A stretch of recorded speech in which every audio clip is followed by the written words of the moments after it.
దేవుని పరిశుద్ధమైన నామానికి మహిమ కలుగును గాక. అలాగే దేవుని సన్నిధిలో ఉన్న ప్రియులైన మీకందరికీ యేసుక్రీస్తు వారి నామంలో నా హృదయపూర్వక వందనాలు తెలియజేస్తా ఉన్నాను. అలాగే లైవ్లో ఉండి వాక్యం వింటున్న మీకందరికీ కూడా నా వందనాలు. మనం చదివిన వాక్యాన్ని కొద్ది నిమిషాలు ధ్యానం చేద్దాం. సమూయేలు మొదటి గ్రంథం 13వ అధ్యాయం 9వ వచనంలో, దహన బలులను సమాధాన బలులను నా యొద్దకు తీసుకొని రమ్మని చెప్పి దహన బలి అర్పించెను. ఇక్కడ చూస్తే ప్రియమైన దేవుని బిడ్డలారా, మనం చదివిన ఈ వచనంలో మనకి ఒక వ్యక్తి కనబడుతున్నాడు. ఆయన పేరు సౌలు. ఏం పేరు? ఆయన పేరు సౌలు. ఈ సౌలు ఎవరు అని అంటే, ఇశ్రాయేలు ప్రజలకి మొట్టమొదటి రాజు.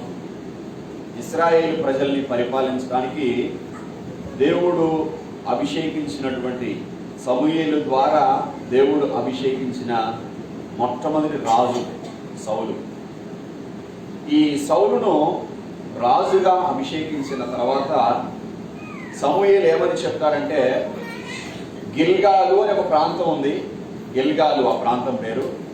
ఆ గిల్గాలు అనబడిన ప్రాంతానికి నువ్వు వెళ్ళు, అక్కడ నేను వచ్చేంత వరకు వేచి ఉండు అంటాడు.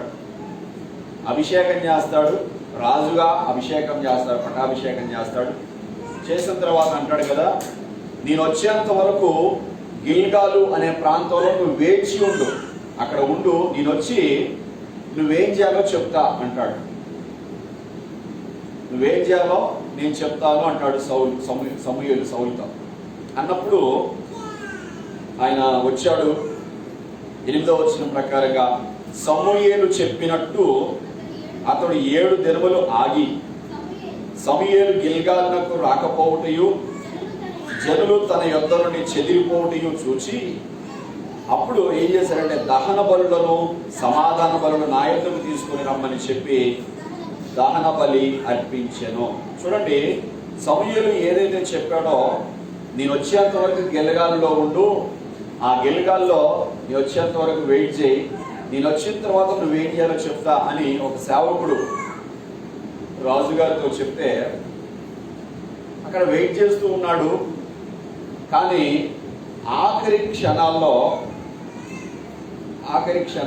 సమూయేలు కొంతసేపు అయితే వచ్చేస్తాడు. కొద్దిసేపు అయితే సమూయేలు వచ్చేస్తాడు. ఈ ఆఖరి క్షణాల్లో మనోడు జారిపోయాడు. అప్పటి వరకు బాగానే వెయిట్ చేశాడు. అప్పటి వరకు బాగానే సమూయేలు అనే సేవకుడు వస్తాడు కదా అని చెప్పేసి ఆయన వెయిట్ చేయమన్నాడు కదా, ఎదురు చూడమన్నాడు కదా, ఆగమన్నాడు కదా అని చెప్పేసి అప్పటి వరకు బాగానే ఆగాడు. అప్పటి వరకు బాగానే ఆగి ఇక ఆయన మరొక కొన్ని క్షణాల్లో వచ్చేస్తాడు. 7 రోజులు బాగానే ఆగాడు. ఇక ఆఖరి క్షణాలు, ఇక నిమిషాల్లో ఆయన వచ్చేస్తాడు. వచ్చేసే ముందే ఏం చేశారంటే, ఆగమని చెప్తే ఆగకుండా ఆయన సొంతంగా ఆయనే ఆ సమూయేలు చేయాల్సిన పని, యాజకుడు చేయాల్సిన పని, బలర్పించడం అనేది, ఆ బలర్పించే పని సౌలు చేసినట్లుగా మనం అక్కడ వచనంలో చదివా. దహన బలులను సమాధాన బలులను నా యొద్దకు తీసుకొని రమ్మని చెప్పి దహన బలి అర్పించెను. ఒకసారి 10వ అధ్యాయం దగ్గరికి వెళ్దాం. 10వ అధ్యాయంలో 8వ వచనం చదువుతున్నాం. నాకంటే ముందు నీవు గిల్గాలునకు వెళ్ళగా దహన బలులను సమాధాన బలులను అర్పించుటకై నేను నీ యొద్దకు దిగి వత్తును. అక్కడ చూడండి, ఏ బలులట? ఒకసారి మళ్ళా చదవండి. దహన బలులను సమాధాన బలులను అర్పించుటకై నేను నీ యొద్దకు దిగి వత్తును. ఎవరు చెప్తున్నారు ఈ మాట? సమూయేలు చెప్తున్నాడు, నేను వస్తాను, నీ దగ్గరికి వచ్చిన తర్వాత దేవుణ్ణి గణపరచడానికి, దేవుణ్ణి మహిమపరచడానికి, దేవుణ్ణి శాంతిపరచడానికి, దేవుణ్ణి స్తుతించడానికి, ఆయన మహిమ కోసం ఆ పాత నిబంధన కాలంలో బలులు ఉన్నాయి కాబట్టి, బలులు అర్పించేవారు కాబట్టి, దేవుడు విధించిన అది విధి కాబట్టి, ఆ విధంగా నేను వస్తాను, నేను వచ్చి దహన బలులను సమాధాన బలులను నేను అర్పిస్తాను. నువ్వు మాత్రం అక్కడ వెయిట్ చేయి. ఆ మాట కింద అంటాడు, ఒకసారి ఆ మాట కూడా చదవండి.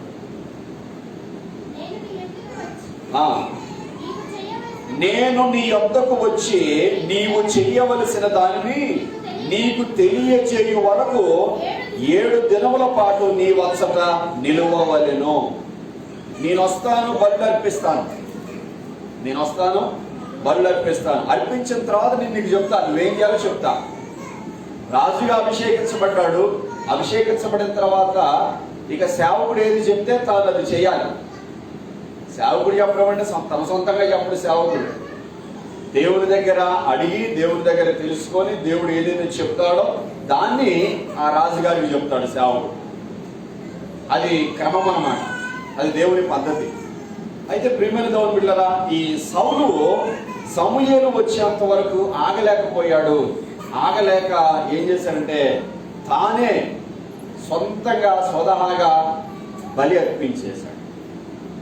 ఎందుకు ఈ మాటలు ఈరోజు మనం వింటున్నామంటే, ఎందుకు ఈ మాటలు, ఈ వాక్యం ఎందుకు వినాల్సి వస్తుందనంటే, ఆశీర్వాదము, దేవుని ఆశీర్వాదము, దేవుని దీవెన మన జీవితాలకు అనుగ్రహించబడాలి అంటే, మన జీవితాల్లో మనం దేవుని ఆశీర్వాదాలు పొందాలి అని అంటే ఏ విధంగా ఉండాలో, ఏ విధంగా ఉంటే దేవుని ఆశీర్వాదాలు వస్తాయో ఆ సంగతి తెలుసుకోవడానికే ఈ విధంగా ఈరోజు సౌలు గురించి మనం మరికొందరు భక్తుల గురించి ధ్యానం చేస్తా ఉన్నాం. ప్రియమైన దేవుని బిడ్డలారా, సౌలు వాస్తవానికి తన స్థానాన్ని కోల్పోయాడు. దేవుని ఆశీర్వాదము తను ఎల్లవేళలా అనుభవించవలసిన వాడు. తన తర్వాత తన తరము, తర్వాత ఇంకొక తరము, ఇంకొక తరం, ఆ విధంగా తరతరాలకి దేవుని ఆశీర్వాదాలు అనుభవించాల్సిన సౌలు తన జీవితంలోనే దేవుని ఆశీర్వాదాలు పోగొట్టుకున్నాడు. ఇక తన తర్వాత కుమారుల దగ్గర దాకా కూడా రాలేదు ఆశీర్వాదం. కింద చూస్తే ఒకసారి 13వ వచనం, అదే 13వ అధ్యాయంలో 13వ వచనం. అందుకు సమూయేలు ఇట్లనెను, నీ దేవుడైన యెహోవా నీకిచ్చిన ఆజ్ఞను గైకొనక నీవు అవివేకపు పని చేసితివి. నీ రాజ్యము ఇశ్రాయేలు మీద ఆ సదాకాలం స్థిరపరచుటకు యెహోవా తలచి ఉండెను, అయితే నీ రాజ్యము నిలువదు. చూసారా ప్రియమైన దేవుని బిడ్డలారా, దేవుడు ఒక ఆశీర్వాదాన్ని తన కొరకు, తన తరతరాల ఆ యొక్క వంశాల కొరకు దేవుడు సిద్ధపరిచాడు. ఏమిటయ్యా ఆశీర్వాదం అంటే రాజ్యాధికారం, రాజుగా పరిపాలన చేసే అవకాశం. సౌలు రాజుగా పరిపాలన చేస్తాడు. సౌలు తర్వాత సౌలు కుమారుడు యోనాతాను, ఆ తర్వాత ఇంకొక కుమారుడు, ఆ తర్వాత ఇంకొక కుమారుడు, ఆ తర్వాత ఇంకొక కుమారుడు. ఆ విధంగా చూసుకుంటూ పోతే సౌలు యొక్క వంశమంతా కూడా సదాకాలము ఆ రాజ్యం మీద రాజులై ఉండాలని దేవుడు తలచి ఉన్నాడు అని సమూయేలు చెప్తా ఉన్నాడు. ఆశీర్వాదము తన యొక్క తరతరాలకు దేవుడు సిద్ధపరిచాడు. కానీ ఏమైంది అంటే, ఎప్పుడైతే సౌలు సేవకుడు మాట వినకుండా, సేవకుని మాటను మీరి, సేవకుడు చెప్పినటువంటి ఆ విధానాన్ని, ఆ దేవుని యొక్క ఆజ్ఞను ధిక్కరించి ఎప్పుడైతే తన సొంతంగా ఆ బలర్పించే కార్యం చేశాడో అప్పుడు అంటున్నాడు సమూయేలు, నీవు అవివేకపు పని చేశావు అంటున్నాడు. ఎలాంటి పని అంట? అవివేకపు పని చేశావు. ఇంకొక మాట అన్నాడు అక్కడ, నీ దేవుడైన యెహోవా నీకు ఇచ్చిన ఆజ్ఞను నీవు గైకొనక అనే మాట మాట్లాడుతున్నాడు అక్కడ. దేవుడు కొన్ని ఆజ్ఞలు ఇస్తాడు మన జీవితాల్లో పాటించాలని. దేవుడు మనకు ఆజ్ఞలు ఇచ్చే దేనికంటే, దేవుడు తన వాక్యాన్ని ఇచ్చింది దేనికనంటే, 66 పుస్తకాల సమ్మేళన ఈ పరిశుద్ధమైన బైబిల్ గ్రంథాన్ని దేవుడు మన చేతుల్లో ఎందుకు పెట్టాడు అంటే, ఆ వాక్యాన్ని విని దాని ప్రకారంగా జీవించడానికే, దాని ప్రకారంగా మనం ప్రవర్తించడానికే, ఆ వాక్యానుసారంగా మనం ముందుకు వెళ్ళడానికే. ప్రియమైన దేవుని బిడ్డలారా, ఎప్పుడైతే మనం ఆ వాక్యానుసారంగా జీవించడానికి మన జీవితాలు సమర్పిస్తామో దేవుని ఆశీర్వాదాలు మన యొక్క జీవితంలో తరతరాలు చూస్తాం. ఒకరోజు కాదు, 2 రోజులు కాదు. నిర్గమాకాండ 20వ అధ్యాయం అంటాడు, నన్ను ప్రేమించు వారిని 1000 తరాలు కరుణిస్తాను అంటాడు ఆయన. ఎన్ని తరాలట? 1000 తరాలు కరుణిస్తారంట. దేవుడిని ప్రేమిస్తే. దేవుడిని ప్రేమించడం అంటే ఆయన ఆజ్ఞలు కైకొనడమే, ఆయన వాక్యానుసారంగా జీవించడమే. 1000 తరాల వరకు దేవుని యొక్క కరుణ, దేవుని యొక్క కనికరము వారి మీద ఉంటుందని దేవుని వాక్యం సెలవిస్తా ఉంది. సౌలు అవివేకము పని చేశాడు. ఏమైంది అయ్యానంటే తన రాజ్యము నిలవదు అనేటువంటి మాట వినాల్సి వచ్చింది. ఏం నిలవదట?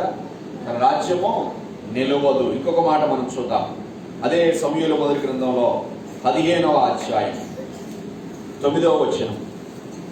సౌలును జనులను కూడి అగగును గొర్రెలలోను ఎడ్లలోను క్రొవ్విన గొర్రె పిల్లలు మొదలైన వాటిలోను మంచి వాటిని నిర్మూలన చేయక కడగా నుంచి పనికిరాని నీచ పశువులన్నిటిని నిర్మూలన చేసిరి. చూడండి,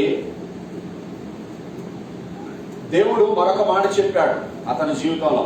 ఫస్ట్ చెప్పిన మాట ఏంటంటే, గిల్గాలుకి వెళ్ళు, నేను వచ్చేంత వరకు అక్కడ నిలిచి ఉండు అన్నాడు దేవుడు.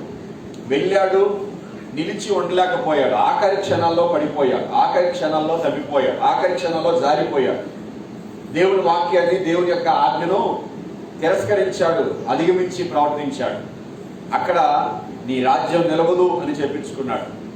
తర్వాత దేవుడు మరలా ఒక ఛాన్స్ ఇచ్చి, మరలా ఒక అవకాశం ఇచ్చి, అమాలేకీయులు అనబడిన వారు ఉన్నారు, వారు నాకు శత్రువులుగా జీవిస్తా ఉన్నారు, దయచేసి వాళ్ళ దగ్గరికి నువ్వు వెళ్ళి వాళ్ళ నిర్మూలన చేసే అని చెప్తాడు దేవుడు.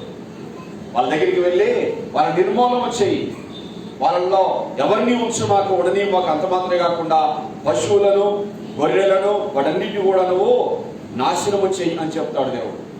చెప్పినప్పుడు ఇక్కడ కూడా మనం చూస్తే, మనం చదివిన 9వ వచనంలో, సౌలును జనులను కూడి అగగును గొర్రెలలోను ఎడ్లలోను క్రొవ్విన గొర్రె పిల్లలను మొదలైన వాటిలోను మంచి వాటిని నిర్మూలన చేయకుండా కడగా ఉంచి పనికిరాని పశువులన్నింటినీ నిర్మూలన చేసిరి. చూడండి ప్రియమైన దేవుని బిడ్డలారా, ఈ విషయంలో కూడా దేవుడు సమస్తాన్ని నిర్మూలన చేయమని చెప్పినప్పుడు ఆ పశువులన్నింటినీ, అక్కడ ఉన్నటువంటి ఆ అమాలేకీయులందరినీ, ఆ రాజుతో సహా అందరినీ అన్నింటినీ నిర్మూలన చేయమని దేవుడు చెప్పినప్పుడు ప్రియమైన దేవుని బిడ్డలారా, ఇక్కడ కూడా ఆయన తప్పిపోయినట్టుగా మనం చూస్తున్నాం. ఒకసారి అదే 15వ అధ్యాయంలో 24వ వచనం చదువుకుందాం. 24వ వచనం చదువుకుందాం. జనులకు జడిసి వారి మాట వినినందున నేను యెహోవా ఆజ్ఞను నీ మాటలను మీరి పాపము తెచ్చుకొంటిని. హల్లెలూయా. ఇక్కడ తన నోటితో తానే సాక్ష్యం చెప్తున్నాడు. ఏమైనా సాక్ష్యం చెప్తున్నాడంటే, అయ్యా నేను జనులకు భయపడ్డాను. ఎవరికి భయపడ్డాడట? ఒక రాజుగారికి జనులు భయపడాలా, లేకపోతే జనులు రాజుగారికి భయపడాలా? మీరు చెప్పండి. రాజుగారికి జనులు భయపడాలి. అట్లాంటిది ఇక్కడ రివర్స్ జరుగుతుంది. మరి నిజంగా అక్కడ అది జరిగిందో లేదో కానీ మొత్తానికి ఏదో తన్నోడితో చెప్తున్నమాట. జనులకు జడిసి, జనులకు భయపడి. రాజుగారికి జనులు భయపడాల్సింది పోయి రాజుగారే జనాలకు భయపడేవాడుగా ఉన్నాడు. ఈయనేమి రాజు అండి? మళ్ళీ అది కూడా దేవుని ఆజ్ఞ విషయంలో, దేవుడు చెప్పినటువంటి తన మాటల విషయంలో జనాలకు భయపడ్డాడు. జనాలకు భయపడి వారు చెప్పినట్టే మంచి బలమైన పశువుల్ని, బలమైనటువంటి గొర్రెలు, బలమైనటువంటి ఎడ్లు ఏవైతే ఉన్నాయో వాటిని పక్కకు ఉంచుదాం, మనం వాడుకుందాం అన్నారటుంది. బహుశా వాడుకుందామన్నారో వండుకొని తిందామన్నారో అని ఏమన్నారో. మొత్తానికి అయితే బలిసిన వాటిని, బాగా కొవ్వుబట్టిన వాటిని, పశువుల్ని పక్కకు ఉంచాడు, కడగా ఉంచాడు. ఆ విషయంలో కూడా ఈ రాజుగారు దేవుని మాటను ధిక్కరించాడు. ఆయన చెప్తున్నాడు, ఏమంటున్నాడో చూడండి. జనులకు జడిసి వారి మాట విన్నందున నేను యెహోవా ఆజ్ఞను నీ మాటలను మీరి పాపం తెచ్చుకొంటిని అంటున్నాడు. అయ్యా నేను జనాలకు భయపడి దేవుని ఆజ్ఞను మీరాను, అలాగే నీ మాటలు కూడా మీరాను. దేవుని ఆజ్ఞలు ఎవరు చెప్పారు? సేవకుడేగా చెప్పింది. అందుకే నీ మాటలు కూడా అంటున్నాడు. సేవకుడే కదా వివరించేది దేవుని వాక్యం. దేవుని వాక్యం చెప్పేది దైవజనులే కదా. సంఘాలు అప్పగించబడినప్పుడు దైవజనులకి, ప్రజలు అప్పగించబడినప్పుడు దైవజనులకి. ఈ దైవజనులు ఏం చేస్తున్నారంటే విశ్వాసులను వాక్యానుసారంగా పెంచి పోషించి దేవుని దగ్గరికి చేర్చాలని ప్రయాసపడుతున్నారు, శ్రమ పడుతున్నారు. హల్లెలూయా. ఎందుకయ్యా ఈ ప్రయాసం అంతా? ఎందుకు ఈ విధంగా దేవుని ఆజ్ఞలు బోధిస్తున్నారు, దేవుని వాక్యం బోధిస్తున్నారు అంటే పౌలు గారు అంటాడు, దేవుని ఎదుట నిలబెట్టాలని. ఎక్కడ నిలబెట్టాలని? దేవుని ఎదుట మిమ్మల్ని నిలబెట్టాలని అంటాడు. ఆ విధంగా సౌలు అక్కడ అన్నాడు చాలా స్పష్టంగా, దేవుని ఆజ్ఞను మీరాను, అలాగనే మీ మాటలు కూడా మీరాను, ఆ పని చేశాను. ఏం చేశారట? ఆ పని చేశాను.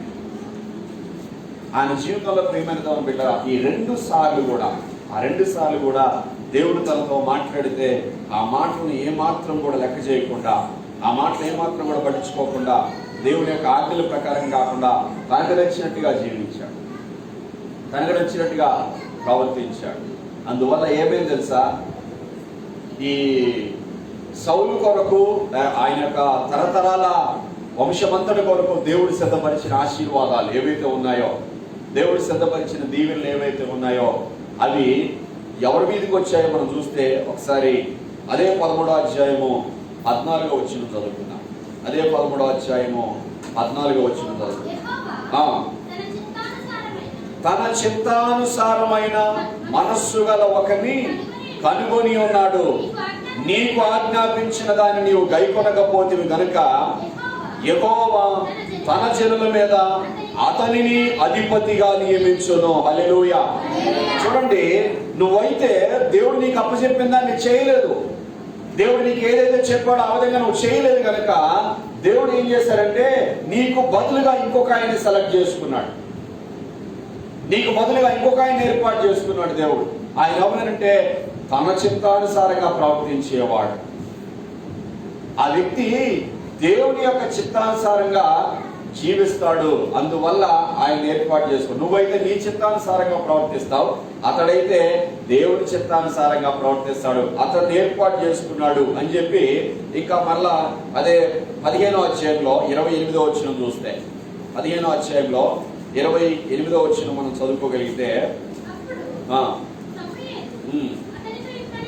అప్పుడు సమూయేలు అతనితో ఇట్లనెను, నేడు యెహోవా ఇశ్రాయేలు రాజ్యమును నీ చేతుల్లో నుండి లాగివేసి నీకంటే ఉత్తముడైన నీ పొరుగు వారికి దాన్ని అప్పగించి ఉన్నాడు. హల్లెలూయా.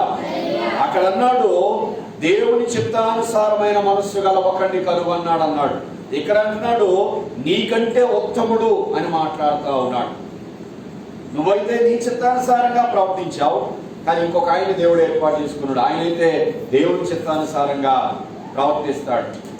అలాగే ఇక్కడ నీవు నీకంటే కూడా ఉత్తముడైన మనిషి, ఆయన నీకంటే కూడా మంచివాడు, అతన్ని దేవుడు ఏర్పాటు చేసుకున్నాడు, అతనికి ఇచ్చేస్తాడు అని చెప్తున్నాడు. 16వ అధ్యాయంలో అతన్ని మనం చూస్తాం. ఎవరో 16వ అధ్యాయము ఒకసారి 12వ వచనం నుండి చదువుకుందాం.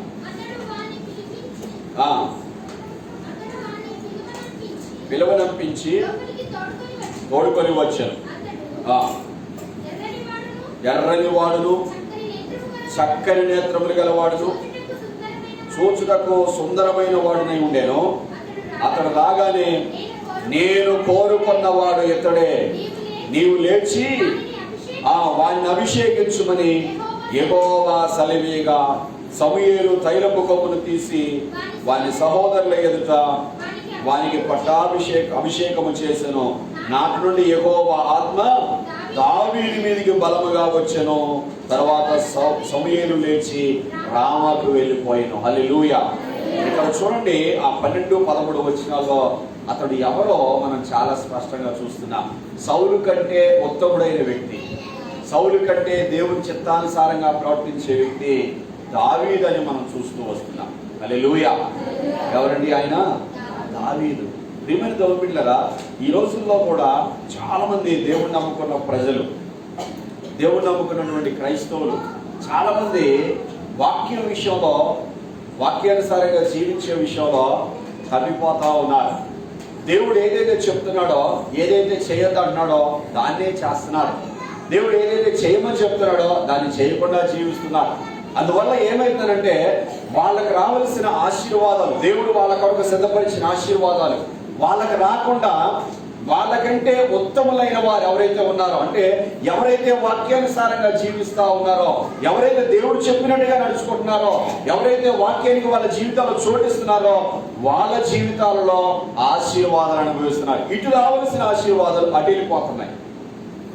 నువ్వు అనుభవించవలసిన ఆశీర్వాదాలు, నువ్వు పొందవలసిన దీవెనలు, నీ జీవితంలో జరగాల్సిన కార్యాలు, నీకంటే ఉత్తములుగా కనపడుతున్న వాళ్ళు, నీకంటే ఆత్మీయులుగా కనపడుతున్న వాళ్ళు, నీకంటే వాక్యానుసారంగా జీవిస్తున్న వాళ్ళు అనుభవిస్తున్నారు ఆశీర్వాదాలు. కారణం ఏంటంటే నువ్వు ఏదో విషయంలో ఎక్కడో వాక్యానికి విరుద్ధంగా జీవిస్తున్నావు. సౌలు ఎలాగైతే దేవుడు చెప్పిన దానికి భిన్నంగా ప్రవర్తించాడో, గిలగాల్లో ఆగమంటే ఆగకుండా బలులు అర్పించాడు. బలులు అర్పించాల్సింది దేవుని సేవకుడు ఆ రోజున, ఆయన రాజుగారి కాదు. ప్రియమైన దేవుని బిడ్డ, ఆయన పని ఏంటంటే పరిపాలన చేయడం, ప్రజలకి దేవుని యొక్క మాటలు చెప్పడం, ప్రజల్ని నీతి న్యాయంలో నడిపించడం, దేశాన్ని క్షేమంగా చూసుకోవడం, ఇదంతా రాజుగారి పని. సేవకుడి పని ఏంటంటే బలులు అర్పించడం, వాక్య బోధించడం, దేవుని యొక్క మాటలు తెలుసుకొని, ఆ దేవుని యొక్క దర్శనాలు, దేవుని యొక్క ఆ యొక్క స్వప్నాలు తెలుసుకొని అవన్నీ కూడా వాళ్ళకి చెప్పడం, అది యాజకుడు, అది సేవకుని పని. అలాంటిది ఆ సేవకుడి పని ఆయన చేసి ఆ రోజున తప్పిపోయాడు. ఆ తర్వాత అమాలేకీయుల విషయంలో దేవుడు చెప్పిన మాటల విషయంలో కూడా తప్పిపోయాడు. అందువల్ల ఏమైందనంటే దావీదు తన యొక్క ఆశీర్వాదాలు పొందడానికి కారకుడయ్యాడు. దావీదు దేవుని చిత్తానుసారమైన మనసు గలవాడు అని పేరు తెచ్చుకున్నాడు. దావీదు సౌలు కంటే ఉత్తమమైన వాడు అని పేరు తెచ్చుకున్నాడు. నువ్వు కూడా నీ జీవితంలో నీవు కూడా నా ప్రియమైన సహోదరి సహోదరుడా, భక్తిహీనులైన విశ్వాసులు జీవిస్తా ఉన్నప్పుడు, వాక్యానికి విరుద్ధమైనటువంటి ప్రజలు దేవుని నమ్ముకొని కూడా, దేవుని సన్నిధిలో వాక్యాన్ని వింటూ కూడా, దేవుని ఆజ్ఞలు తెలిసి కూడా, దేవుని యొక్క విలువైన సందేశాలు, ఉపదేశాలు వింటూ కూడా ఆ విధంగా ఎవరైతే జీవించకుండా భక్తిహీనంగా జీవిస్తున్నారో వాళ్ళలాగా కాకుండా నువ్వు ప్రత్యేకంగా వాక్యానుసారంగా జీవిస్తూ, వాళ్ళు జీవించినట్టుగా నువ్వు కూడా పాపంలో జీవించకుండా, వాళ్ళు చేసినట్టుగా నువ్వు కూడా తప్పిదాలు చేయకుండా, పొరపాటు చేయకుండా, దేవుడు చెప్పినట్టుగా వాళ్ళ సంగతి దేవుడు చూసుకుంటాడులే, నన్ను కూడా దేవుడు చూస్తున్నాడు, నా విషయాన్ని కూడా దేవుడు పరిశీలన చేస్తున్నాడు, నేను దేవుని ఆశీర్వాదాలు పొందాలి, నేను దేవుని దీవెనలు పొందాలి, నా మీదకి నా కుటుంబం మీదకి దేవుని కార్యాలు రావాలి, దేవుని యొక్క దీవెనలు పొందాలని నువ్వు నీ జీవితాన్ని దావీదులాగా ఉత్తమంగా దేవుని దృష్టి కనపరుచుకోగలిగితే, నువ్వు వాళ్ళకంటే ఉత్తముడవు, నువ్వు వాళ్ళకంటే ఉత్తమురాలివి. ఏది భక్తిహీనంగా జీవించే వాళ్ళకంటే, వాక్యానికి విరుద్ధంగా జీవించే వాళ్ళకంటే నువ్వు మంచిదానివి, మంచివాడవని దేవుని దృష్టికి నువ్వు కానీ కనబడగలిగితే దేవుని ఆశీర్వాదాలు తప్పకుండా నీ మీదకి, నీ కుటుంబం మీదకి వస్తాయి. హల్లెలూయా. దేవుడు తప్పకుండా ఆ విధంగా ఆశీర్వదిస్తాడు. ప్రియమైన దేవుని బిడ్డ, వాస్తవానికి సౌలు తన యొక్క తరతరాల వంశమంతా అనుభవించవలసినటువంటి రాజ్యాన్ని దేవుడు ఏం చేశాడంటే తీసి దావీదుకి ఇచ్చేశాడు. అంటే ఇతని స్థానంలోకి ఆయన వచ్చేసాడు. తన స్థానాన్ని కోల్పోయాడు, తన ఆశీర్వాదాలు పోగొట్టుకున్నాడు, తన దీవెనలో పోగొట్టుకున్నాడు. ఈ రోజున నీవు కూడా నా ప్రియమైన సహోదరి సహోదరుడా, దేవుని ఆశీర్వాదాలు పొందాలి అంటే దేవుని యొక్క ఆజ్ఞలు మనం గైకొనవలసిన వారమే ఉన్నాం. 22వ వచనం అంటాడు, 15వ అధ్యాయంలో 22వ వచనం అంటాడు, అందుకు సమూయేలు తాను సెలవిచ్చిన ఆజ్ఞను ఒకడు గైకొనటం వలన యెహోవా సంతోషించినట్లు ఒకడు దహన బలులను అర్పించడం వలన ఆయన సంతోషించిన ఆలోచించు. హల్లెలూయా. దేవుడు ఎప్పుడు సంతోషపడతాడంటే తెలుసా, ఒక వ్యక్తి దేవుని నమ్ముకున్నంత మాత్రాన కాదు ఆయన సంతోషపడేది. దేవుడు ఎప్పుడు సంతోషపడతాడంటే ఒక వ్యక్తి దేవుని మాట ప్రకారంగా జీవించినప్పుడే. నువ్వు అలా జీవిస్తున్నావా? నువ్వు అలా ప్రవర్తిస్తున్నావా? నువ్వు ఎక్కడ చదువుతున్నావో, ఎక్కడ ఉద్యోగం చేస్తున్నావో, ఎక్కడ వ్యాపారం చేస్తున్నావో, ఎక్కడ వ్యవసాయం చేస్తున్నావో, ఎక్కడ నీ పనిలో నువ్వు ముందుకు వెళ్తున్నావో, అక్కడ అందరి ఎదుట ప్రజలందరూ చూస్తూ ఉండగా ఎవరు ఏమనుకున్నా నాకు పర్వాలేదు, నేను మాత్రం దేవుడు చెప్పినట్టే జీవించాలి, నేను మాత్రం దేవుడు చెప్పినట్టే ప్రవర్తించాలి అని ఎక్కడైనా సరే, ఎప్పుడైనా సరే, ఎవరి ఎదుటైనా సరే దేవుడు చెప్పినట్టుగా జీవిస్తున్నావా? అలా జీవిస్తే నిన్ను బట్టి దేవుడు తప్పకుండా సంతోషిస్తాడు. అంతేగాని అక్కడ రాయబడినట్టు ఒకడు దేవుని ఆజ్ఞల ప్రకారంగా ఆయన ఆజ్ఞలు గైకొనకుండా ఆయన చెప్పిన మాటల ప్రకారం జీవించకుండా బలులు అర్పించినంత మాత్రం సంతోషపడతాడా అంటున్నాడు సమూయేలు. నువ్వేమో బలు అర్పించా దేవుడిని సంతోషపెట్టా అనుకుంటున్నావు. హలో, నువ్వు దేవుణ్ణి బలు అర్పించి సంతోషపెట్టడం కాదు, ఆయన ఆజ్ఞలు గైకొనకపోవడం వల్ల ఆయన బాధ పెట్టినావు అంటున్నాడు. ఆయన ఆజ్ఞలు నువ్వు గైకోనలే, దేవుడు ఏదైతే చెప్పాడో చేయను, నువ్వు దానికి వ్యతిరేకంగా చేశావు. మళ్ళీ పైపెచ్చి అనుకుంటున్నావు కదా, నేను బలర్పించా, నేను దేవుడికి బలర్పించా అని నువ్వు అనుకుంటున్నావు. కానీ దేవుడు ఆ విధంగా సంతోషపడడు. ఆ కింద పూర్తిగా చూద్దాం. బలును అర్పించుట కంటే ఆజ్ఞను గైకొనుటయు పొట్టేళ్ల క్రొవ్వు అర్పించుట కంటే మాట వినుటయు శ్రేష్టము. హల్లెలూయా. బలులు అర్పించడం కంటే ఆజ్ఞను గైకొనడం, పొట్టేళ్ల క్రొవ్వు అర్పించడం కంటే మాట వినడం శ్రేష్టం. ఆజ్ఞలు గైకొనడం, మాట వినడం శ్రేష్టం. దేవుడు ఏదైతే ఆజ్ఞలు ఈ భూమి మీద మానవుల కొరకు తన పరిశుద్ధ గ్రంథాలు రాసి ఉంచాడో అవన్నీ కూడా సేవకులు వాళ్ళ మాటల్లాగా వివరిస్తూ ఉంటారు. వాళ్ళ మాటల్లాగా వివరిస్తూ ఉన్నప్పుడు వాటిని మనం ఖచ్చితంగా పాటించాలి. సేవకులు దేవుని వాక్యంలో నుండి ఏంటి చెప్తారు, ఏమని చెప్తారంటే మందిరానికి తప్పకుండా రండి అని చెప్తారు. దాన్ని దేవుని వాక్యాన్ని ఆధారం చేసుకుని చెప్తారు. దేవుని వాక్యం ఉన్నదని చెప్తారు. దేవుని మందిరానికి తప్పకుండా రండి అంటారు. దేవుని మందిరానికి తప్పకుండా రండి అని అంటే దేవుని మందిరానికి రాకుండా తప్పించే వాళ్ళు చాలా మంది ఉన్నారు. మరి ఏడ పాటిస్తున్నారు దేవుని మాటను, దేవుని ఆజ్ఞల్ని. దేవుడు ఆడ సంతోషపడతాడు ఇట్లాంటి బట్టి. తాగమాకండి అని దేవుడు చెప్తాడు. అంటే దేవుని సేవకుడు వాక్యంలో నుండి అయితే చెప్తాడు, త్రాగమాకండి, సినిమాలు చూడమాకండి, బూతులు మాట్లాడమాకండి, అబద్ధాలు చెప్పమాకండి అంటాడు. ఇవన్నీ కూడా వాక్యంలో నుండే సేవకుడు తన మాటలలాగా చెప్తాడు. కానీ దేవుని మాటలు అవి. హల్లెలూయా. ఎవరి మాటలు అవి? దేవుని మాటలు. కానీ తన మాటలలాగా చెప్తాడు. చెప్పినప్పుడు చాలా మంది త్రాగుతూ ఉన్నారు, చాలా మంది దొంగతనాలు చేస్తున్నారు, వ్యభిచరిస్తున్నారు, మోసాలు చేస్తున్నారు, అబద్ధాలు చెప్తున్నారు, బూతులు మాట్లాడుతున్నారు, ఎన్నెన్నో విధాలుగా ఎన్నెన్నో అక్రమమైన కార్యాలు చేస్తా ఉన్నారు. ఈ విధంగా చూస్తే దేవుని యొక్క ఆజ్ఞను, దేవుని యొక్క మాటను వాళ్ళు పాటించట్లేదు. అందువల్ల దేవునికి ఎంతో బాధ కలుగుతా ఉంటాడు, దేవుడు ఎంతో దుఃఖపడతా ఉంటాడు, ఏడుస్తూ ఉంటాడు. అందుకే అంటున్నాడు అక్కడ, ఆజ్ఞలు గైకొనడం, మాట వినటం శ్రేష్టం. ఇంకొక మాట అన్నారు కింద మాట 23వ వచనంలో, తిరుగుబాటు చేయుట సోద చెప్పుడైన పాపముతో సమానము. ఏం చేయటట? తిరుగుబాటు చేయటం. తిరుగుబాటు చేయడం అంటే చెప్పిన దానికి వ్యతిరేకంగా ప్రవర్తించడం. చెప్పిన దానికి వ్యతిరేకంగా ప్రవర్తిస్తే తిరుగుబాటు చేసినట్లే. ఏదైతే చేయొద్దని చెప్తారో అది చేస్తున్నాడనంటే తిరుగుబాటు చేస్తున్నట్లే. ఏదైతే చేయమని చెప్తారో అది చేయట్లేదనంటే తిరుగుబాటు చేస్తున్నట్లే. దీన్ని దేంతో పోల్చాడు తెలుసా దేవుడు? ఏ పాపంతో సమానం అంట? సోదె చెప్పుట అయిన పాపంతో సమానం. సోదె చెప్పుడు చాలా మంది కనపడతారు అప్పుడప్పుడు. వాళ్ళందరూ కూడా పాపం చేస్తున్నారు వాక్యం ప్రకారం. అయితే వాళ్ళే పాపం చేస్తున్నట్టు కాదు, వాళ్ళే సోది చెప్తున్నట్టు కాదు. దేవుడి వాక్యం చెప్తుంది, తిరుగుబాటు ఎవరైతే చేస్తారో వీళ్ళు కూడా వాళ్ళతో పాటు సమానమేనండి. అంటే వీళ్ళు కూడా సోది చెప్పే వాళ్ళతో సమానం. వీళ్ళు వాళ్ళందరూ కూడా దేవుని దృష్టికి పాపం చేస్తున్న వాళ్ళే. ఇంకొక మాట అంటాడు అక్కడ, మూర్ఖతను అగుపరచుట మాయా విగ్రహము గృహదేవతలను పూజించుటతో సమానము. యెహోవా ఆజ్ఞను నీవు విసర్జించితివి కనుక నీవు రాజుగా ఉండకుండా ఆయన నిన్ను విసర్జించాడు. మూర్ఖతను అగుపరచడం. మూర్ఖత అంటే అదే ఏదైతే చెప్తారో, ఏదైతే చేయదని చెప్తారో దాన్ని చేయడమే మూర్ఖత. ఏదైతే చేయమని చెప్తారో దాన్ని చేయకుండా ఉండడమే మూర్ఖత. చావుకు ఎన్నో చెప్తారు, అవన్నిట్లో చాలా మంది చేయకుండా ఉంటున్నారు. చేయమన్న వాటిని చాలా చెప్తారు, ఆ చేయమన్న వాటిని చాలా చేయకుండా ఉంటున్నారు. అంటే ఏం చేస్తున్నారంటే మూర్ఖత అగుపరుస్తున్నారు. ఈ మూర్ఖతను దేనితో పోల్చాడు దేవుడు అంటే మాయా విగ్రహాలను గృహదేవతలను పూజించడంతో సమానం. అంటే నిజంగానే దేవతలు పూజిస్తేనే, నిజంగానే ఆ యొక్క విగ్రహాలను పూజిస్తేనే కాదు, దేవుని యొక్క ఆజ్ఞలు, దేవుని యొక్క మాటలు వినకుండా మూర్ఖంగా ప్రవర్తిస్తే తప్పకుండా వీళ్ళందరూ కూడా ఆ విధంగా మాయా దేవతల్ని, గృహదేవతల్ని పూజించిన వాటితో సమానులే.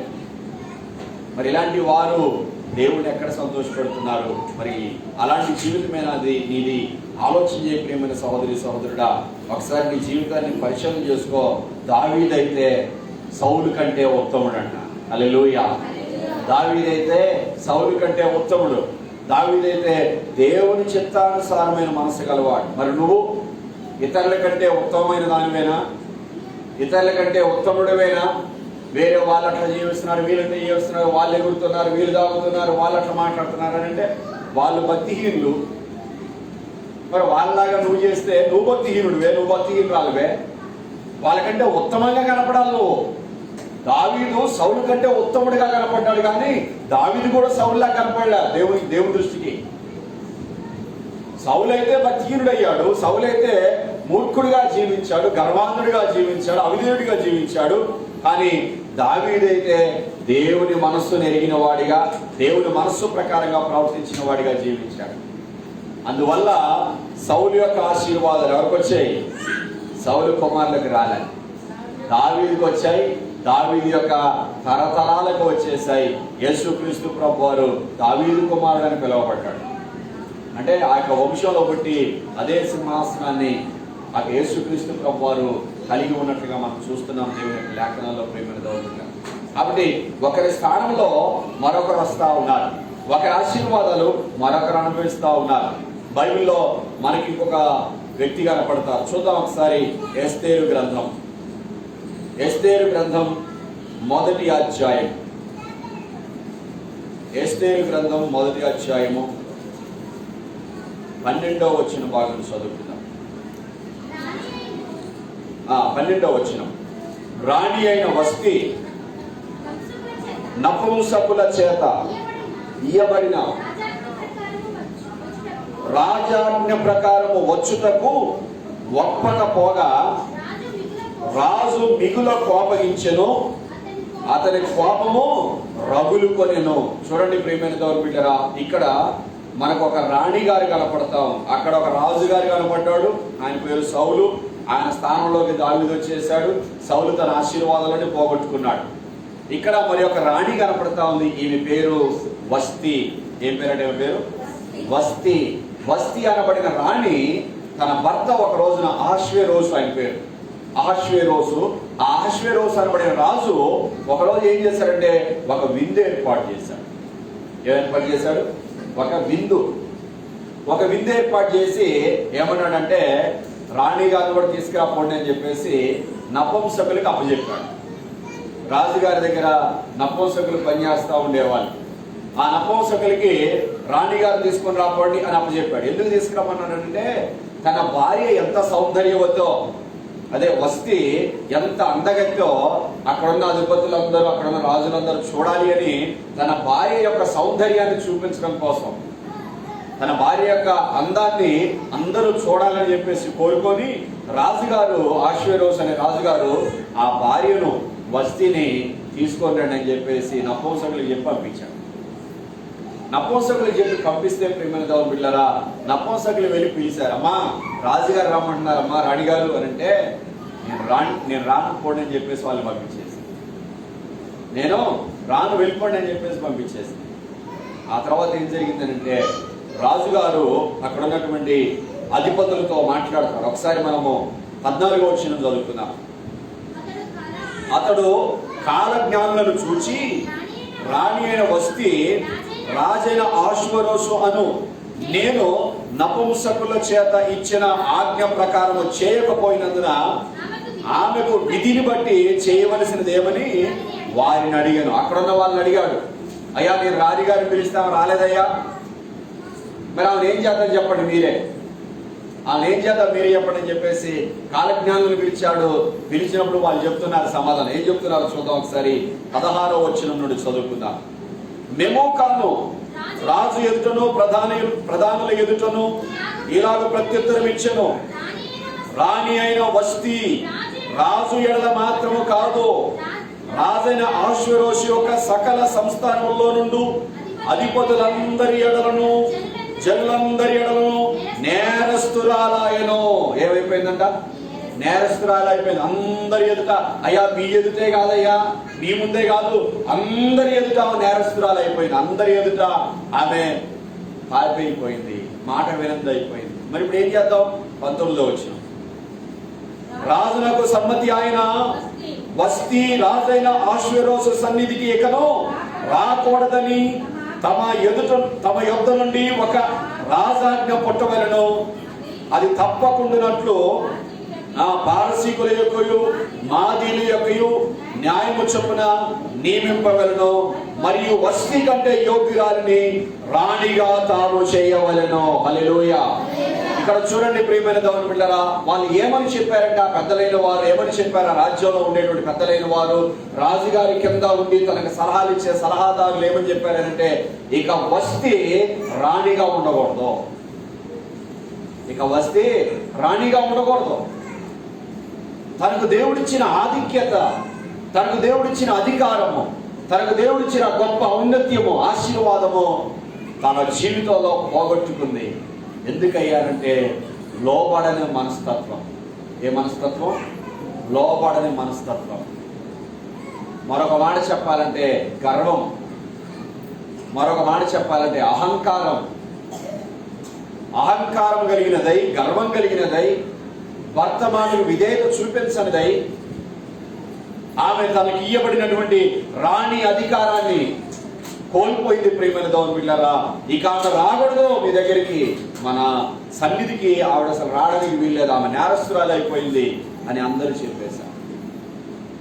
ఆమెకి బదులుగా ఇంకొకరిని రాణిగా చేయాలి మీరు, ఆమెకు బదులుగా ఇంకొకరిని రాణిగా చేయాలి. 2వ అధ్యాయం 17వ వచనం, 2వ అధ్యాయం 17వ వచనం.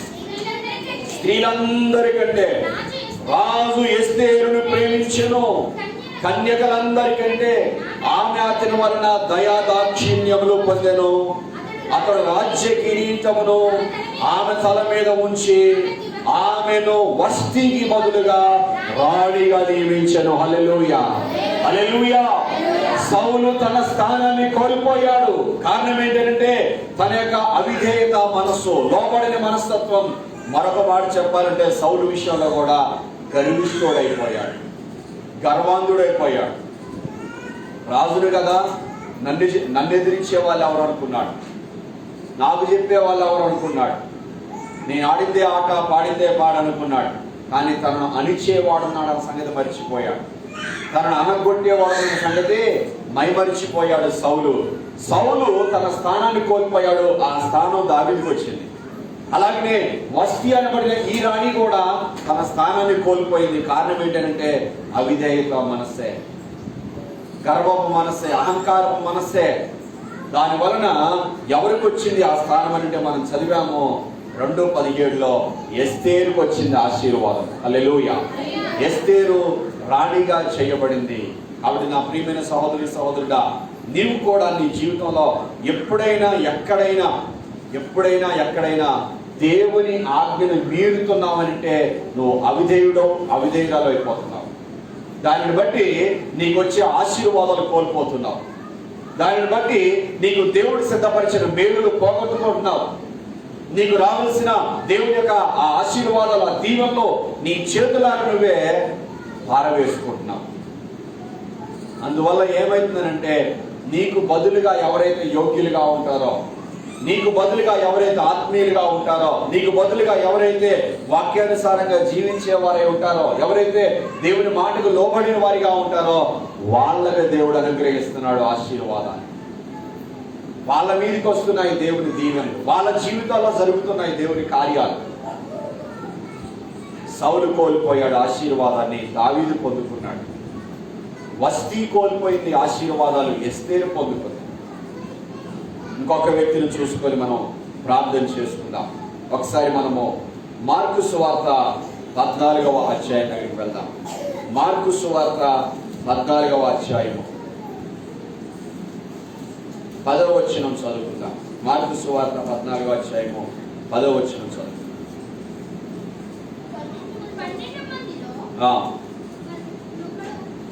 12 మందిలో ఒకడగు ఇస్కరియోతు యోధ ప్రధాన యాజకుల చేతికి ఆయనను అప్పగింపవలనని వారి యొద్దకు పోగా వారు విని సంతోషించి వారికి ద్రవ్యమిత్తుమని వాగ్దానం చేసి కనుక వాడు ఆయనను అప్పగించుటకు తగిన సమయము కనిపెట్టుచుండెను. చూడండి ప్రియమైన దేవుని బిడ్డలారా, ఇక్కడ చూస్తే ఇస్కరియోతు యోధ అని పేరు. అంటే ఇస్కరియోతు సంబంధించి ఆ ప్రాంతానికి సంబంధించినటువంటి యోధ. అతని జీవితంలో దేవుడు అతన్ని మనుషులు పట్టే జాలరిగా చేశాడు. అంటే దేవుని సేవకునిగా దేవుడు తన దగ్గరికి పిలుచుకొని అధికారం ఇచ్చి నువ్వు నా పని చేయని చెప్పేసి అప్పచెప్తే ఏం చేశాడంటే దేవుడు చెప్పిన పనికి బదులుగా ఆ దేవుడినే యేసు ప్రభునే అమ్మేస్తే బాగుంటది, నాకు డబ్బులు పని వస్తాయి. వీళ్ళు ఎట్లాగో ఈ రోమా సైనికులు, ఈ రోమా ప్రభుత్వం వారందరూ కూడా ఆ యేసు ప్రభుని పట్టుకోవాలని వస్తున్నారు. ఆ యూదులందరూ కూడా యేసు ప్రభుని పట్టుకోవాలని సంపాదన వస్తున్నారు కదా, ఆ సహాయం ఏదో నేనే చేస్తే బాగుంటది, నాకు డబ్బులు వస్తాయిగా అని చెప్పేసి ఇతనికి అప్పగించినటువంటి బాధ్యత మైమరిచిన వాడై, ఇతను దేవుడు దేనికి పిలిచాడో, ఇతనికి ఏ బాధ్యత అప్పగించాడో దేవుడు, ఏ పని అప్పచెప్పాడో దేవుడు, దాన్ని ఉల్లంఘించి దాన్ని త్రోసివేసి యేసు ప్రభువారినే పట్టించాడు. యేసు ప్రభువారిని 39 వెండి నాణ్యాలకు యేసు ప్రభువారిని అప్పగించేశాడు. యేసు ప్రభువారిని అప్పగించేసి తర్వాత ఏం చేశాడు? మత్తయి సువార్త 27వ అధ్యాయం. మత్తయి సువార్త 27వ అధ్యాయం 3వ వచనం నుండి చదువుకుందాం. అప్పుడు ఆయనను అప్పగించిన యూద ఆయనకు శిక్ష విధింపబడగా చూచి పశ్చాత్తాపడి ఆ 30 వెండి నాణెములు ప్రధాన యాజకుల యొద్దకును పెద్దల యొద్దకును మరలా తెచ్చి, నేను నిరపరాధి రక్తమును అప్పగించి పాపము చేసేదనని చెప్పాను. వారు దానితో మాకేమి, నీవు చూసుకోమని చెప్పగా అతడు ఆ వెండి నాణెములు దేవాలయంలో పారవేసి పోయి ఉరి పెట్టుకొనెను. చూడండి ప్రియమైన దేవుని, ఇక్కడ కూడా మన దేవుడి వాక్యం చూస్తున్నాం. ఆయనే మరలా తిరిగి వచ్చి ఆ 30 వెండి నాణాలు ఇచ్చేసి ఆయన అంటున్నాడు కదా, నేను నిరపరాధి రక్తాన్ని మీకు అప్పచెప్పాను, నేను పాపం చేశాను. ఏం చేశారట ఆయన? పాపం చేశాను. ఆయన నోటితో ఆయన చెప్తున్నాడు, నేను పాపం చేశాను.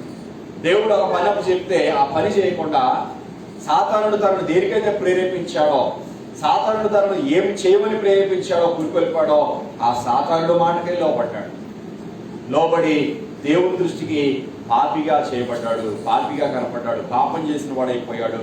అందువల్ల ఆ సాతానుడు ఏం చేశారంటే తనను ఉరి పెట్టుకునేటట్టుగా ప్రేరేపిస్తే వెళ్ళి ఉరి పెట్టుకొని చనిపోయాడు. తన స్థానాన్ని ఒకసారి అపోస్తుల కార్యంలో చూస్తే తన స్థానాన్ని ఎవరు పొందుకున్నారో, అపోస్తుల కార్యములు 1వ అధ్యాయం, అపోస్తుల కార్యములు 1వ అధ్యాయము 24వ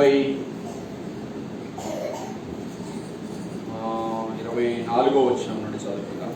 ఇట్లని ప్రార్థన చేసి అందరి హృదయంలో ఎరిగి ఉన్న ప్రభువా, తన చోటికి పోవుటకు యోధ తప్పిపోయి పోగొట్టుకొనిన ఈ పరిచర్యలోను అపోస్తలత్వంలోను పాలు పొందుటకు వీరిద్దరిలో నీవు ఏర్పరచుకొనిన వారిని కనపరచుమని అతడు వారు వీరిని గూర్చి చీట్లు వేయగా మత్తీయ పేరట చీటి వచ్చెను గనుక అతడు 11 మంది అపోస్తలులతో కూడా లెక్కింపబడెను. హల్లెలూయా.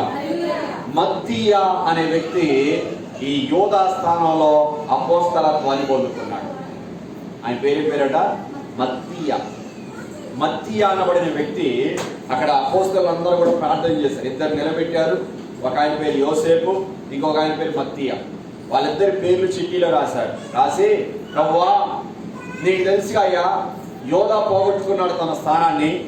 యోధా పోగొట్టుకున్నాడు కాబట్టి యోధా స్థానంలో ఎవరు రావాలో నువ్వే చెప్పు ప్రభువా, నువ్వే బయలుపరచని వాళ్ళిద్దరి పేరున చిట్టీలు రాసి ఆ చిట్టీలు మడత పెట్టి వాటిలో ఒకటి తీశారు. తీసినప్పుడు మత్తీయ అనే పేరు వచ్చింది. అంటే దేవుడు యోధా స్థానంలో మత్తీయని ఏర్పాటు చేసుకున్నాడు. మత్తీయకి దేవుడు ఆ స్థానాన్ని ఇచ్చాడు. ఆశీర్వాదం మత్తీయ పొందుకున్నాడు. యోధ ఆశీర్వాదాన్ని మత్తీయ పొందుకున్నాడు. మనం ముందు నుంచి ధ్యానం చేస్తూ వచ్చినట్టుగా, ఒకటి సౌలు స్థానాన్ని దావీదు పొందుకున్నాడు. సౌలు పొందుకున్న అధికారం, సౌలు పొందుకున్న ఆశీర్వాదం తాను పోగొట్టుకున్నాడు. దావీదు మీదకి వచ్చింది ఆశీర్వాదం. తర్వాత రాణి అయిన వస్తీ తన స్థానంలో ఎస్తేరు రాణిగా చేయబడింది. వస్తీ తన యొక్క ఆశీర్వాదాన్ని పోగొట్టుకుంది. ఆశీర్వాదాన్ని ఎస్తేరు పొందుకుంది. తర్వాత ఇస్కరియోతు యోధ తనకి ఇవ్వబడినటువంటి అధికారాన్ని తనకి ఇవ్వబడిన అపోస్తలుడు అనబడినటువంటి ఆ ఆశీర్వాదాన్ని పోగొట్టుకున్నందుకు మత్తీయ పేరట చీటి వచ్చింది. దేవుడు మత్తీని ఏర్పాటు చేసుకున్నాడు. అంటే దీన్ని బట్టి చూస్తే ప్రియమైన దేవుని బిడ్డలారా, ఇదంతా ఈ మనం ధ్యానం చేస్తూ వచ్చినట్టుగా ఇదంతా క్రమంగా ఆలోచన చేస్తే, ఎవరైతే దేవుని మాటకు లోపడతారో, ఎవరైతే దేవుని వాక్యానుసారంగా జీవిస్తారో, ఎవరైతే దేవుడు చెప్పినట్టుగా తన సేవకులు చెప్పినట్టుగా విధేయత చూపిస్తూ ఆ వాక్యానుసారంగా ప్రవర్తిస్తారో వాళ్ళ మీదికి దేవుని ఆశీర్వాదాలు వస్తాయి. ఎవరైతే వ్యతిరేకిస్తారో వాళ్ళకి రావాల్సిన ఆశీర్వాదాలు దేవుడు పక్కకి నెట్టేస్తాడు. వాళ్ళకి రావాల్సిన ఆశీర్వాదాలని పక్కకి నెట్టేయడం అంటే ఎవరైతే పాత్రుల్లో వాళ్ళకి ఇచ్చేస్తాడు, ఎవరైతే యోగ్యులో వాళ్ళకి ఇచ్చేస్తాడు. సౌలు గర్వాంధుడిగా ప్రవర్తించాడు, లోబళ్ళ. వస్తీ గర్వాంధురాలుగా ప్రవర్తించింది, లోబళ్ళ. ఇస్కరేతు యోధ గర్వాంధుడిగా ప్రవర్తించాడు, లోబళ్ళ. అందువల్ల వాళ్ళ ముగ్గురు త్రోసివేయబడ్డారు. వాళ్ళకి వచ్చే ఆశీర్వాదాలు వాళ్ళకి రాకుండా వారికి బదులుగా ఉన్న దావీదు మీదకి, ఎస్తేరు మీదకి, మత్తీయ మీదకి వచ్చినట్టుగా మనం చూస్తున్నాం. ప్రియమైన దేవుని పిల్లలు, ఈరోజు నీ జీవితం ఏ విధంగా ఉంది? నీకు రావాల్సిన ఆశీర్వాదాలు నువ్వు పొందుకోవడానికి తగిన జీవితమేనా నీది? నువ్వు అన్ని విషయాల్లో వాక్యానికి లోబడుతున్నావా? అన్ని సందర్భాల్లో, అన్ని సమయాల్లో, ఎక్కడికి వెళ్ళినా, ఎక్కడ ఉన్నా నేను దేవుని బిడ్డని, నేను యేసు ప్రభువుని నమ్ముకున్న క్రైస్తవుణ్ణి, క్రైస్తవురాల్ని, మిగతా వారిలాగా నేను జీవించకూడదు. మిగతా వారు వాక్యానికి లోపడట్లేదని నేను కూడా వాళ్ళలాగా వాక్యానికి లోపడకుండా ఉండకూడదు. వాళ్ళ గురించి నా జీవితాన్ని నేను పాడు చేసుకోకూడదు. అందుకే ప్రసంగి గ్రంథాలు అంటాడు, నీ మట్టుకు నువ్వు దేవుని యందు భయభక్తులు కలిగి ఉండు. హల్లెలూయా. నీ మట్టుకు నువ్వు దేవుని యందు భయభక్తులు కలిగి ఉండు. ఎవరి గురించో నీకు అనవసరం. నువ్వు వాళ్ళని చూసి వీళ్ళని చూసి భక్తిహీనులు ఉంటారు. యేసుప్రభువుని నమ్ముకొని కూడా వాక్యానుసారంగా జీవించకుండా ఉండేవాళ్ళు చాలా మంది ఉన్నారు. యేసుప్రభువుని నమ్ముకొని కూడా ప్రార్థనకు సరిగ్గా రాకుండా, యేసుప్రభువుని నమ్ముకొని కూడా పాపాన్ని విడిచిపెట్టకుండా, యేసుప్రభువుని నమ్ముకొని కూడా వాక్యాన్ని వింటూ మందిరంలో వాక్యానుసారంగా జీవించాలని తెలిసి కూడా, వాక్యానుసారంగా ప్రవర్తించాలని తెలుసుకొని కూడా ఆ విధంగా జీవించకుండా భక్తిహీనులుగా ఉండేవాళ్ళు చాలా మంది ఉన్నారు. వాళ్ళలాగా నువ్వు జీవిస్తే నీకు వచ్చే ఆశీర్వాదాలు కూడా పోగొట్టుకుంటావు. వాళ్ళకు వచ్చే ఆశీర్వాదాలు పోగొట్టుకుంటున్నారు, నీకు వచ్చే ఆశీర్వాదాలు కూడా నువ్వు పోగొట్టుకుంటావు. నీకు బదులుగా ఎవరైతే ఆ స్థానంలో ఉంటారో వాళ్ళకు వచ్చేస్తుంది ఆశీర్వాదం. అందుకే ఎప్పుడు కూడా మనం దేవుని దృష్టికి నేరస్తులంగా, గర్విష్ఠులంగా, పాపులంగా, దేవుని వాక్యానికి అవిధేయులంగా ఎక్కడ కూడా జీవించకూడదు, ప్రవర్తించకూడదు. ప్రియమైన దేవుని బిడ్డలారా, ఆయన హెచ్చించేవాడై ఉన్నాడు, అలాగే తగ్గించేవాడై ఉన్నాడు వాక్యంలో రాయబడింది. ఆయన ఏం చేస్తాడంటే, ఒకటి హెచ్చిస్తాడు, రెండు తగ్గిస్తాడు. దేవుడే హెచ్చించాడు సౌలుని, తర్వాత ఆయనే తగ్గించాడు. కారణం ఏంటంటే తన జీవితమే కారణం, తన అవిధేయత జీవితమే కారణం. అలాగనే దేవుడు హెచ్చించాడు వస్తీని, మళ్ళా తగ్గించాడు. అలాగనే యోధాని దేవుడు హెచ్చించాడు, తగ్గించాడు. కారణం ఏంటంటే వాళ్ళ జీవితాల్లో లోబడే మనస్తత్వం లేదు, లోబడే మనస్తత్వం లేదు. ప్రియమైన దేవుని బిడ్డలారా, అందువల్ల వాళ్ళకు వచ్చిన ఆశీర్వాదాలన్నీ పోగొట్టుకున్నారు. మరొకరి మీదకి వచ్చే ఆశీర్వాదం. మాస్టర్ గారు చెప్తున్నారు, వీడియోలో ఆయన చెప్తా ఉంటే విన్నాను నేను. దిల్సుఖ్ నగర్లో ఒక కుటుంబం యేసుప్రభువుని నమ్ముకుంది. అయితే ఈ పాస్టర్ గారు అక్కడ ఒకరోజు ఆ కూడికలో వాక్యం చెప్పడానికి వెళ్ళినప్పుడు, ఆ పాస్టర్ గారు అక్కడికి వెళ్ళినప్పుడు అక్కడ ఒక సభ ఏర్పాటు చేశారు. ఆ సభ 3 రోజుల సభ. అది ఆ 3 రోజుల సభలో ఆఖరి రోజు సభలో ఈ పాస్టర్ గారు వెళ్ళి అక్కడ వాక్యం చెప్పడానికి స్టేజ్ మీదకి పిలవబడ్డారు. స్టేజ్ మీదకి వెళ్ళి ఆయన కూర్చున్నారు. ఆయన కూర్చున్నప్పుడు ఆ ఎదురుగా అతిథులు కూర్చునే స్థలంలో ఒక కలెక్టర్ గారు కూర్చున్నారు. ఒక కలెక్టర్ గారు, కర్ణాటక రాష్ట్రంలో ఒక జిల్లాకి కలెక్టర్గా ఉన్నటువంటి వ్యక్తి అక్కడికి వచ్చారు. ఆయన వచ్చి అక్కడ కూర్చున్నారు. ఆ మీటింగ్ నిర్వహించేటువంటి ఆ పాస్టర్ గారు ఆ కలెక్టర్ గారు రండి, వేదిక మీదకి రండి అని పిలుస్తా ఉన్నారు. కలెక్టర్ గారు, మీరు కూడా వేదిక మీదకి రండి అని పిలుస్తా ఉంటే ఆ కలెక్టర్ గారు చూస్తూ ఇలా చెయ్యుతున్నాడట, నేను రాలేనయ్యా, నేను అక్కడ కూర్చోలేనయ్యా.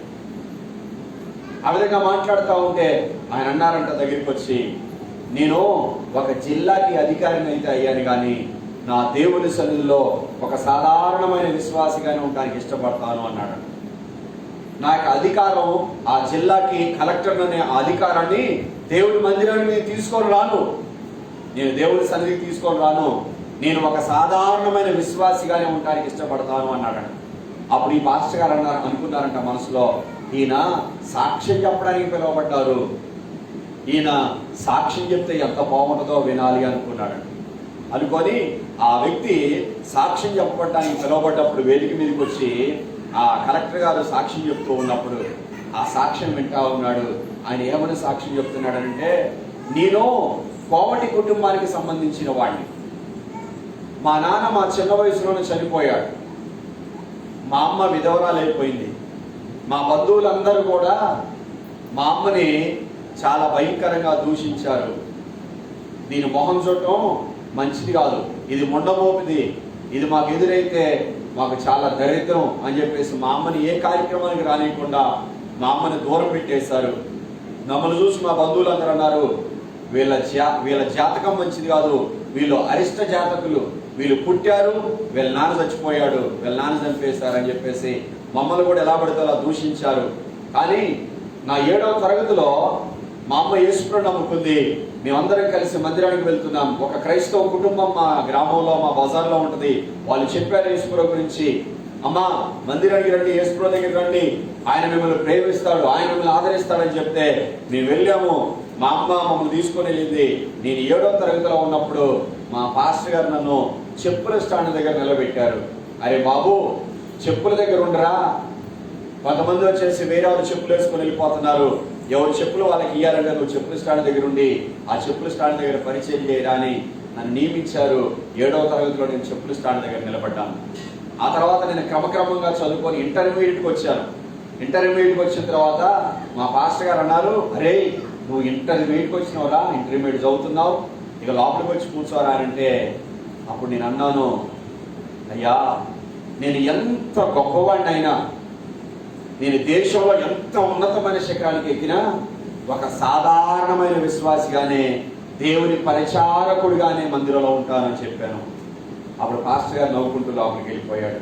ఇంటర్ అయిపోయింది, డిగ్రీ అయిపోయింది, పీజీ అయిపోయింది, ఆ తర్వాత సివిల్స్ రాశాను, ఆ తర్వాత ఇంటర్వ్యూకి వెళ్ళాను, ఆ తర్వాత ఎగ్జామ్స్లో క్వాలిఫై అయ్యాను, ఆ తర్వాత ఇంటర్వ్యూలో క్వాలిఫై అయ్యాను. క్వాలిఫై అయిన తర్వాత నేను ఢిల్లీకి వెళ్ళి ఢిల్లీలో ఒక కలెక్టర్గా నేను అక్కడ ఆధిక్యత సంపాదించాను. అక్కడ చదువుకొని నేను అక్కడ కలెక్టర్గా ఆధిక్యత సంపాదించాను. కర్ణాటక రాష్ట్రంలో ఒక జిల్లాకి 3 నెలలు కలెక్టర్గా నేను పనిచేశాను.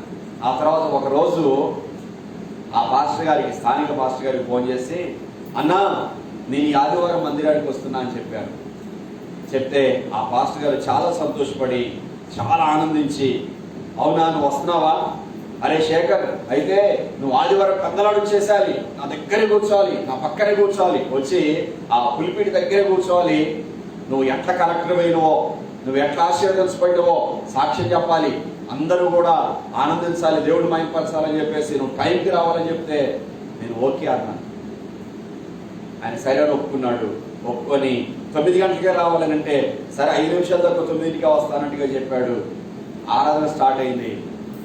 ఒకరోజు ఆదివారం ఆరాధనకి అందరూ వచ్చేసారు, కానీ ఈ 9 గంటలకు వస్తానని చెప్పిన కలెక్టర్ గారు రాలేదు. ఇంకా రాలేదని చెప్పేసి చూస్తా ఉన్నాడు పాస్టర్ గారు. లోపల ఇంకా రావట్లేదు చూస్తున్నాడు. పాటలు అయిపోతున్నాయి, ఆరాధన జరుగుతుంది. నెక్స్ట్ ఆరాధన అయిపోయిన వెంటనే సాక్ష్యం చెప్పాలి. ఈ కలెక్టర్ గారు ఇంకా రాలేదని లోపల నుంచి మందిరం బయటికి వెళ్ళి ఎవరైనా ఒకళ్ళు పంపిద్దాం, పోయి పిలిపిద్దామని చెప్పేసి ఎవరైనా ఒకళ్ళు పంపించి పిలిపిద్దామని చెప్పేసి బయటికి వెళ్ళి బయట ఎవరి కోసమైనా అని చెప్పేసి ఇట్లా చూస్తే చెప్పుల స్టాండ్ దగ్గర నిలబడి ఉన్నాడు. చెప్పుల స్టాండ్ దగ్గర నిలబడి ఉన్నాడంట. ఆ పాస్టర్ గారు పట్ట కళ్ళమ్మని నీళ్ళు గార్చి అప్పుడు అన్నాడంట, ఇందుకేరా దేవుడు నిన్ను ఇంతగా హెచ్చించాడు. నువ్వు ఒక జిల్లాకి కలెక్టర్ అయినా కూడా, ఒక జిల్లాకి నువ్వు కలెక్టర్ అని నువ్వు ఏమాత్రం గర్వించకుండా విధేయత కలిగి ఉన్నావు, తగ్గించుకున్నావు. నేను నువ్వు మందిరం దగ్గరికి వచ్చి ఇప్పటికి కూడా నువ్వు చెప్పుల స్టాండ్ దగ్గరే నిలబడి పరిచర్య చేస్తున్నావు. ఈ దీనత్వాన్ని దేవుడు చూశాడు రా అన్నాడు. హల్లెలూయా. ఈ తగ్గింపుని, ఈ విధేయతను దేవుడు చూశాడు. అందుకే నువ్వు ఉన్నతమైన శిఖరాలు ఎక్కావు అని కళ్ళమడి పడపడ కన్నీళ్లు గార్చి ఎంతో సంతోషించారంట ఆ మాస్టర్ గారు. ప్రియమైన దేవుని బిడ్డలారా, ఆ విధమైన తగ్గింపు జీవితం, విధేయత మనస్సు ఎప్పుడైతే మనలో ఉంటుందో దానిని బట్టి దేవుడు తప్పకుండా దావీదుని హెచ్చించినట్లుగా, ఎస్తేరుని హెచ్చించినట్లుగా, మత్తీయను హెచ్చించినట్లుగా తప్పకుండా నిన్ను కూడా హెచ్చిస్తాడు. నీలో ఉండాల్సింది ఏంటంటే దేవుని వాక్యానికి విధేయత చూపించే మనసు ఉండాల. సేవకుడు ఏదైనా చెప్పాడంటే దానికి ఖచ్చితంగా లోబడే మనస్తత్వం ఉండాలి. నేను గొప్పవాడిని, నేను అట్లాంటి వాడిని, ఇట్లాంటి దాన్ని అనుకుంటే నీవు దేవుని దృష్టికి గర్వాంధురాలుగా కనపడ్డట్లే. దాన్ని బట్టి నిన్ను అనగబట్టడం దేవుడు స్టార్ట్ చేస్తాడు. నిన్ను అణిచివేయడం పెద్ద లెక్కగా దేవునికి. నీకున్న ఆస్తులు చూసుకొని, అంతస్తులు చూసుకొని, ధనాన్ని చూసుకొని, ఉద్యోగం చూసుకొని, వ్యాపారం చూసుకొని విరవీగితే నిన్ను అనగొట్టడం పెద్ద లెక్కగా దేవునికి. అలా అని చెప్పేసి నేను హెచ్చించడం కూడా పెద్ద లెక్కగా దేవునికి. నువ్వు విధేయత చూపిస్తా ఉంటే, నువ్వు దీనత్వం కలిగి ఉంటే నిన్ను హెచ్చించడం దేవుని వల్ల అవుతుంది, దేవుని చేతన అవుతుంది. దేవుడు తప్పకుండా నిన్ను ఆ విధంగా హెచ్చిస్తాడు. బ్రెజిల్ దేశంలో ఒక అబ్బాయి మంచి సింగర్ అయిపోయాడు. బాగా పాటలు పాడుతూ ఉన్నాడు. ఆయన పేరు కజూజా. 9 సంవత్సరాల వయసులోనే బ్రెజిల్ దేశంలో బాగా పేరు తెచ్చుకున్నాడు. మంచి సింగర్ అని చెప్పేసి, మంచి పాట పాడేటువంటి మంచి గాయకుడు అని చెప్పేసి పేరు తెచ్చుకున్నాడు. 9 సంవత్సరాల వయసులోనే అందరూ కూడా ఉర్రూతలెగిపోతున్నారు తన పాటలు విని. ఏ గ్రామానికి వెళ్ళినా కజూజా, ఏ పట్టణానికి వెళ్ళినా కజూజా అంటున్నారు. ఏ అబ్బాయిని గదిలించినా కజూజా అంటున్నారు. ఏ అమ్మాయిని గదిలించినా కజూజా, ఏ ముసలోడిని గదిలించినా కూడా కజూజా అంటున్నారు. ఆయన పాటలన్నీ కూడా ప్రార్థనలు ఆలకించి మీకు మంచి వరం ఇచ్చాడు, పాటలు పాడే వరం ఇచ్చారు. ఎక్కడికి వెళ్ళినా మీ పేరే వినబడుతుంది, ఎక్కడికి వెళ్ళినా మీ పాటలే వింటున్నారు అని అంటే అప్పుడు అన్నాడంటే కజూజా, దేవుడా వాడెవడు, నా స్వరం, నా టాలెంట్, నా స్వశక్తితో నేను పైకొచ్చా. దేవుడు ఎక్కడున్నాడు అసలు అని చెప్పేసి నోటితో సిగరెట్ పీలుస్తూ నోట్లో ఆ సిగరెట్ పొగని పైకి పోది, దేవుడా నువ్వనేవాడి ఉన్నావా, దేవుడు అనేవాడు నువ్వైతే ఇగో ఈ పొగ పీల్చుకో, ఎంత టేస్ట్ ఉందో చూడు అన్నాడు. తన టాలెంట్ చూసుకొని ప్రజలందరూ కూడా బాగా ఉర్రూతలవుతున్నారని, తన పాటలు విని చాలా మంది ఆనందిస్తున్నారని చాలా గర్వించాడు. చాలా అహంకారంతో, చాలా గర్వంతో ఊగిపోయాడు కజూజా. ఆ విధంగా గర్వపు మాటలు మాట్లాడి, దేవుడా నువ్వు ఉన్నావా, దేవుడు అనేవాడు నువ్వైతే ఈ సిగరెట్ పొగ పీల్చుకో, ఎంత కమ్మగా ఉందో చూడు అన్నాడంట. 32 సంవత్సరాలు రాకముందే కుక్క చావు చచ్చాడు కజూజా. ఎయిడ్స్ వ్యాధికి గురయ్యి 32 సంవత్సరాల వయసులోనే పురుగులు బట్టి చచ్చిపోయాడు కజూజా. ప్రియమైన దేవుని బిడ్డ, కాబట్టి హెచ్చించబడ్డామని చెప్పేసి, ఉన్నతమైన స్థాయికి వచ్చామని చెప్పేసి ఆ సౌలు రాజులాగా, వస్తీ రాణిలాగా, ఇస్కరియోతు యోధాలాగా నేనేం చేసినా కుదిరిద్దిలే, నేను ఎలా మాట్లాడినా కుదిరిద్ది, ఎక్కడికి వెళ్ళినా కుదిరిద్ది, ఏం చేసినా దేవుడు చూసి చూడట్టుగా ఉంటాడు అనుకుంటే అది నీ భ్రమ. సౌలుని అణిచివేయడానికి వెనకాడలేదు దేవుడు, వస్తీని అణిచివేయడానికి వెనకాడలేదు దేవుడు, అలాగే ఇస్కరియోతు యోధాను అణిచివేయడానికి వెనకాడలేదు దేవుడు. దేవుడు నీ జీవితాన్ని హెచ్చించాలి, నీ జీవితాన్ని ఆశీర్వదించాలి, నీ జీవితంలో ఉన్నతమైన స్థానం నువ్వు పొందాలంటే ఆ అబ్బాయి, చిన్న వయసులో ఉన్న అబ్బాయి కలెక్టర్గా ఏ విధంగా అయితే చేపట్టాడో, విధేయత మనసు కలిగి, తగ్గింపు జీవితం కలిగి, ఏదైనా వాక్యానుసారంగా నేను జీవించాలి, నాకు ఏమైనా పర్వాలేదు, నన్ను ఎవరేమనుకున్నా పర్లేదు, నేను వాక్యానుసారంగా ప్రవర్తించాలని జీవించినప్పుడు హెచ్చించబడుతూ వచ్చారు భక్తులు. నువ్వు కూడా ఆ విధంగా వాక్యానుసారంగా జీవించడానికి, ఎక్కడ కూడా వాక్యానికి విరుద్ధంగా మూర్ఖంగా ప్రవర్తించకుండా, దేవుని మాటలకు విరుద్ధంగా ప్రవర్తించకుండా, దేవునికి నువ్వు వ్యతిరేకిలాగా మారకుండా, దేవునికి విధేయులుగా మారి నీ జీవితాన్ని ఆ విధంగా నడిపించుకో. దేవుని దృష్టి నీ మీదనే ఉంటుంది ఎల్లప్పుడు. హల్లెలూయా. దేవుని మనస్సు నీ మీదనే ఉంటుంది ఎల్లప్పుడు. దేవుడు నీ కొరకు ఉన్నతమైన కార్యాలు చేయడానికి ముందుకు వస్తాడు. దేవుడు నీ జీవితాన్ని, నీ కుటుంబాన్ని హెచ్చించడానికి ముందుకు వస్తాడు. దేవుని మాటకు విధేయత చూపించాలి, దేవుని మాటకు లోబడాలి, దేవుని వాక్యానికి, దేవుని సేవకులు చెప్పే ప్రతి మాటకు శిరస్సు వంచాలి. ఆ విధంగా ప్రవర్తిస్తాను ప్రభు అని ఒక తీర్మానం చేద్దాం. దేవుడి మాటలు దీవించును గాక. ఆమె అందరం కూడా తలలు వంచి కళ్ళు మూసుకుందాం.